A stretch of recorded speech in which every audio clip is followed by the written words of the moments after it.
Olha, Vitor, a questão da agressão aos jornalistas, ela está mudando muito de forma, não que ela tenha perdido os modos convencionais lá atrás.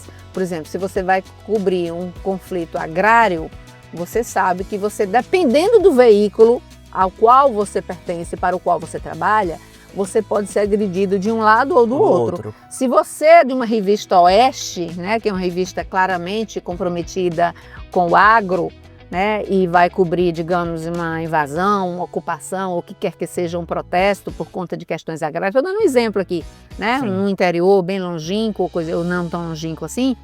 Você pode ter certeza que quem é dos movimentos organizados, né, de defesa da reforma agrária sabe muito bem quem é o Oeste. E dependendo do contexto, 1, 2 membros, não digo o movimento inteiro, mas você não controla multidões. Então, a chance de você ter uma hostilidade com um repórter de uma revista Oeste num contexto desse é gigantesco. Do mesmo modo que se você for cobrir uma feira né, da agropecuária, do agronegócio, e você de um veículo que tradicionalmente faz críticas contundentes àquele segmento, você pode ser convidado a se retirar. E isso são coisas, digamos assim, mais consolidadas de um passado, mas mais recentes que existem até hoje. Mas mais recentemente, essa própria polarização, que ela não é só política, fala polarização política, polarização eleitoral, que você é de um candidato e odeia o outro. Vitor, essa polarização ela é afetiva, ela mexe com o sentimento das pessoas, as pessoas botam os seus instintos, né? Lembrando aqui Roberto Jefferson, você desperta em mim os meus instintos, meus piores instintos, que era uma discussão do Roberto Jefferson, né, com José Disseu, lá nas primeiras CPIs aí, daquelas, né, viscerais. Então, as pessoas hoje, elas estão movidas por sentimentos, é quase assim, o candidato ou o polo que eu gosto, os valores que eu gosto, são quase assim, é como se fosse a minha família, eu reajo com agressividade, né, contra quem diz qualquer coisa que vá de encontro aos meus valores, como se fosse uma coisa pessoal, eu reajo agressivamente.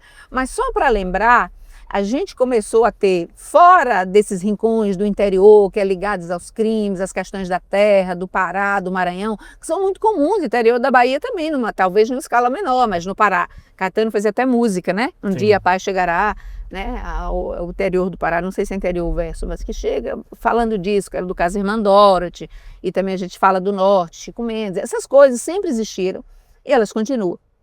Mas hoje, essa polarização afetiva, ela vai para elementos que têm uma cara mais ou menos assim, dá para a gente imaginar que elas começam a acontecer nas metrópoles brasileiras com os protestos de 2013, né? Talvez as pessoas não lembrem, vejam hoje Pedro Vedova, que é um dos repórteres mais especiais da Rede Globo, hoje repórter especial do Fantástico. Se a gente colocar num Google da vida, Pedro Vedova 2013, vocês vão ver Pedro Vedova literalmente com um buraco, mas é um buraco maior do que esse visor aqui dessa câmera, no meio da testa, de balas de borracha, de agressividade, porque a gente tinha conflitos da polícia com os, não sei se vocês... Quem está ouvindo a gente, você com certeza lembra muito bem, dos Black Blocs.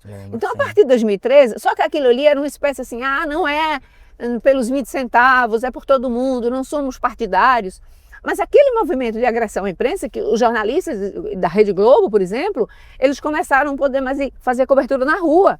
Eles tirar subiam. Tirar a Band também foi alvo disso. E uma pessoa, o cinegrafista da Band morreu. Um cinegrafista morreu. Então, essa coisa de, nas metrópoles, começarmos a ter isso, ali, assim, o que a gente chama de ovo da serpente, a gente pode dizer que ali foram as primeiras eclosões.